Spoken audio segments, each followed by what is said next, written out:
welcome back to the Canadian Money Roadmap Podcast. I'm your host, Evan Neufeld. Today, we're continuing on with my Retirement Readiness Checklist series, and we are looking at having an emergency fund in retirement. Yes, this is a continuation on of our Retirement Readiness series, and we're following along with the checklist that I developed that you can find on my website. That's over at evanneufeld.com, and you should be able to find it right on the homepage there. Click there, download it, and follow along with us if you'd like, and I'll hopefully be able to clarify as many things as possible through this podcast series so you know how to answer those questions. So we're down into the second section now, and the question there is about having an emergency fund.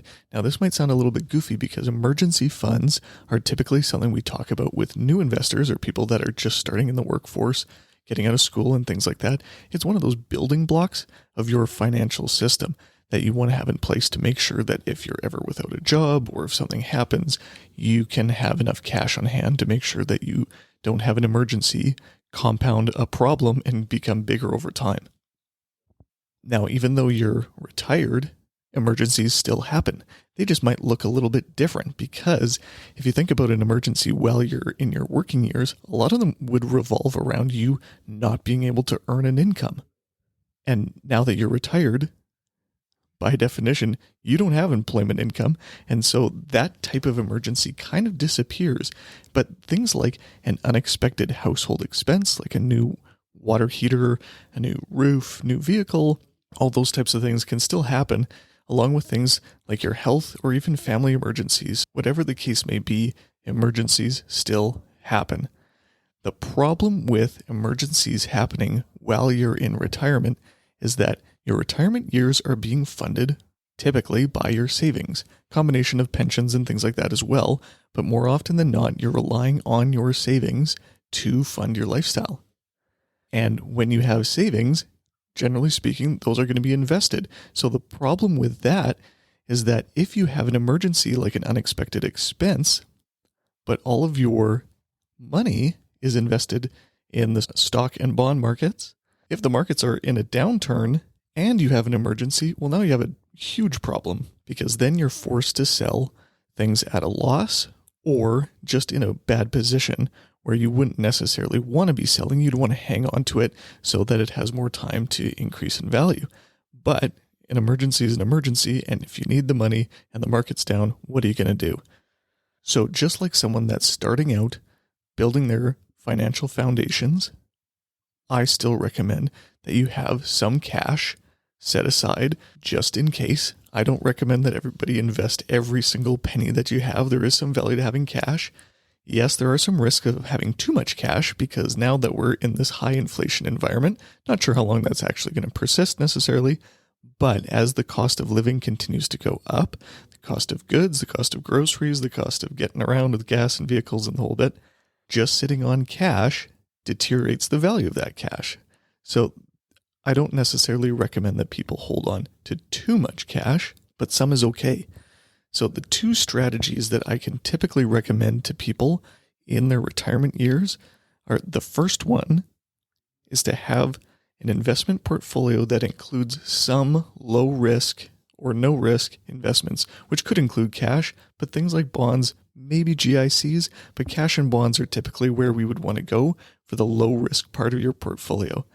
Just in that sentence there's a lot of jargon that you may not be familiar with, but if you think of the concept of having a war chest, where if something was happening and you needed access to money really quick, this is the place where you're going. So including cash and bonds, low risk investments as part of your overall portfolio at all times, that kind of helps ease the burden of a potential emergency in your retirement years.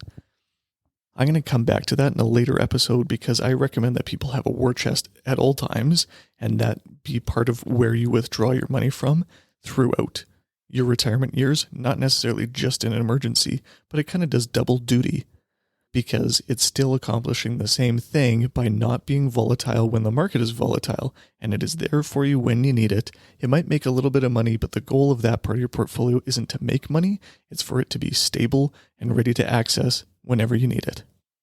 The second thing that I can recommend that most retirees have in place, not necessarily to use, you have to be careful with my language here, but if you have access to a home equity line of credit, sometimes that's called a HELOC, H-E-L-O-C, that will allow you to access some money for a very low interest cost. Now, what is a home equity line of credit?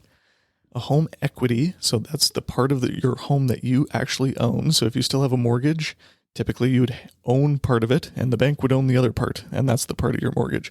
But if you're in retirement and you've already paid off your debt, you own the whole house. So say your house is worth $500,000, your equity in the house is $500,000.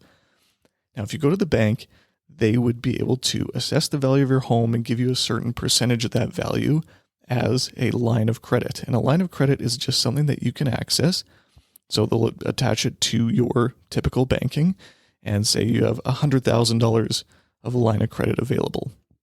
What that means is you can actually use $100,000 at your discretion whenever you like, but then it starts to accrue interest. So that's the fee for using the line of credit.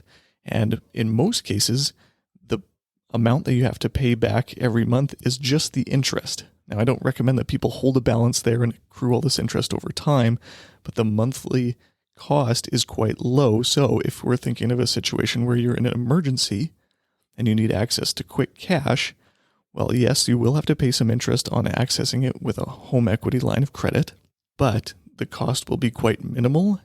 And in many cases, you won't have to start paying the principal back, at least for a number of months. Now, how is a home equity line of credit different than a regular, what we call an unsecured line of credit? Well, a home equity line of credit is tied to your home. And so because the bank knows that there's value in your home, then they're able to offer you a really low interest rate because it is secured. So if you don't pay it back, they take your house.